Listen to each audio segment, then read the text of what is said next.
रात का अंधेरा गहराता जा रहा था। हस्तिनापुर का महल दीपों से जगमगा रहा था, लेकिन वहां की दीवारों में कुछ ऐसा राज छिपा था जो हमेशा लोगों को अचंभित करता था। यह रहस्य था द्रौपदी के 5 पतियों का होना।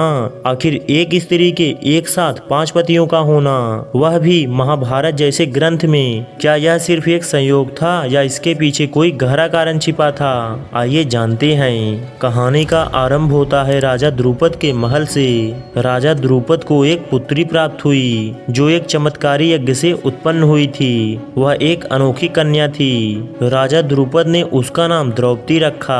बचपन से ही द्रौपदी में एक असाधारण शक्ति और आत्मविश्वास था। वह किसी साधारण स्त्री की तरह नहीं थी, उसमें एक देवी का तेज था। युवावस्था में पहुंचने पर द्रौपदी के लिए स्वयंवर का आयोजन किया गया। इस स्वयंवर में देश विदेश के राजा और महारथी उपस्थित हुए थे, जिनमें अर्जुन और उनके 4 भाई भी थे। स्वयंवर में एक कठिन धनुर्विद्या का परीक्षण रखा गया, जिसे पूरा करना लगभग असंभव था, लेकिन अर्जुन ने अद्वितीय वीरता दिखाते हुए उस कठिन परीक्षा को पार करके द्रौपदी का वरण किया।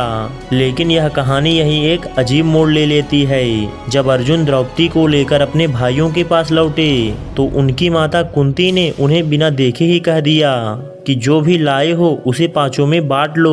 कुंती का यह वचन सभी भाइयों पर बंधन बन गया, क्योंकि उस समय माता पिता का वचन ही संपूर्ण धर्म का प्रतीक माना जाता था। लेकिन इसके पीछे केवल कुंती का आदेश नहीं था, बल्कि इसके पीछे एक गहरा रहस्य भी था। इस रहस्य को समझने के लिए हमें अतीत में जाना होगा। द्रौपदी के जन्म से पहले ही उसके 5 पतियों का यह भाग्य निर्धारित हो चुका था। दरअसल एक प्राचीन कथा के अनुसार द्रौपदी ने पिछले जन्म में भगवान शंकर से एक वरदान मांगा था।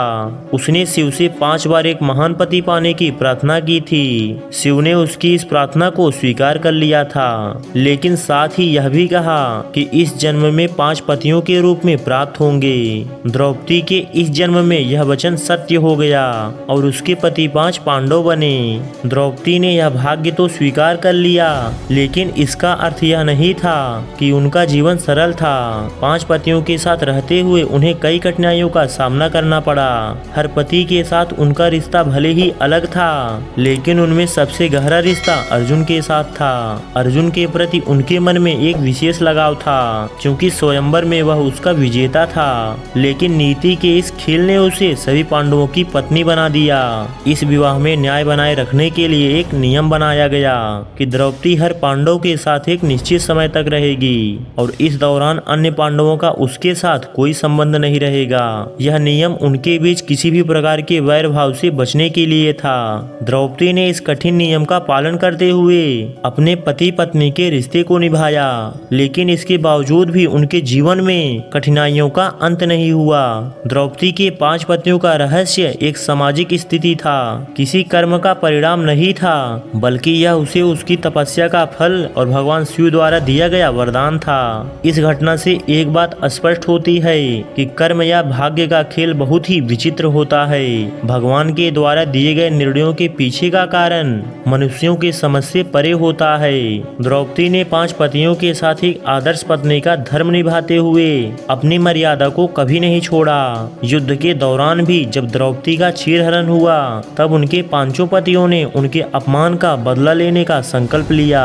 द्रौपदी के 5 पतियों का यह संबंध एक शक्ति बन गया, जो यह सिखाता है कि जब हम अपने धैर्य और न्याय के मार्ग पर चलते हैं तो दुनिया की कोई भी शक्ति हमें रोक नहीं सकती।